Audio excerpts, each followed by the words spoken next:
99.5 മാറിയിട്ടുണ്ട്. Full A പ്ലസുകളുടെ എണ്ണത്തിലും വലിയ മാറ്റമുണ്ട്. കഴിഞ്ഞ വർഷം അത് 71,831 ഫുൾ എ പ്ലസുകളായിരുന്നു. പക്ഷെ ഇത്തവണ ഇത് കുറഞ്ഞിട്ട് 61,449 ഫുൾ എ പ്ലസുകളിലോട്ട് കുറഞ്ഞിട്ടുണ്ട്. 10,000 ഫുൾ എ പ്ലസ് കുറഞ്ഞു. ഈ ആരുണ്ട് അതൊക്കെ അതിന് എടോ 10,000 ഫുൾ എ പ്ലസ് കുറഞ്ഞെന്ന് പറഞ്ഞാല് നമ്മളെ വിജയ ശതമാനം തന്നെ കുറെ കുറഞ്ഞിട്ടുണ്ട്.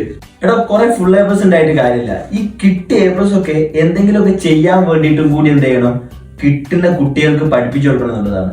ഇപ്പൊ എന്റെ തന്നെ കാര്യം എടുക്കാം. എനിക്ക് എത്ര എ പ്ലസ് ഉണ്ടായിന്? എനിക്ക് 8 ഫുൾ എ പ്ലസും 2 എ അല്ലല്ല 8 എ പ്ലസും 2 എ. ആ ഈ 8 എ പ്ലസും 2 എയും കിട്ടിയിട്ടില്ല. എനിക്ക് കറക്റ്റ് ആയിട്ട് ഇപ്പോഴെങ്കിലും ഒരു ലക്ഷ്യബോധം ഉണ്ടോ? എവിടെ എത്തണം, എന്താവണം എന്നുള്ളൊരു ഐഡിയ ഉണ്ടോ? ഇല്ല.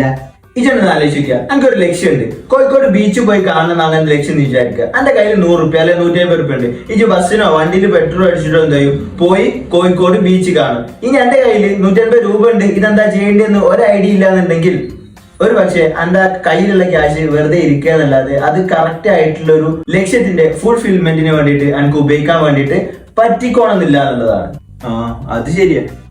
ഫുൾ എ പ്ലസ് വേണ്ടെന്നല്ലോ പറയുന്നത്. ഫുൾ എ പ്ലസ് കിട്ടാൻ നല്ല എഫേർട്ട് ഇടണം, ഉറക്കൊഴിഞ്ഞ് പഠിക്കണം, മറ്റുള്ള ഒരുപാട് പരിപാടികളൊക്കെ ഒഴിവാക്കിയിട്ട് പഠനത്തിൽ മാത്രം ഫോക്കസ് ചെയ്ത് ഫുള്ളി ഫോക്കസ്ഡ് ആയിട്ട് എക്സാമും എഴുതിയിട്ട് കിട്ടുന്ന സംഭവമാണ് ഫുൾ എ പ്ലസ്.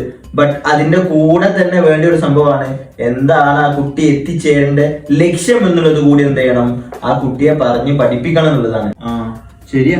അല്ലാതെ ഫുൾ എ പ്ലസ് ഒരു പക്ഷെ അവർക്ക് ഉപയോഗിക്കാൻ പറ്റാത്ത ഒരു വെപ്പണായിട്ട്, ഒരു ആയുധമായിട്ട് അവരെ കയ്യിൽ കാലാകാലം നിൽക്കാൻ ചാൻസ് ഉണ്ട് എന്നുള്ളതാണ് സംഭവം. സത്യം, അത് ശരിയാ. അതിനുള്ള ഉത്തമ ഉദാഹരണമാണ് ആര്?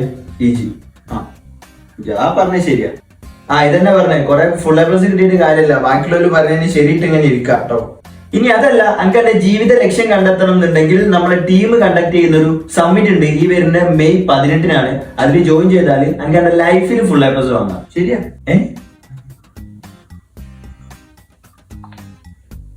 Hello everyone, welcome to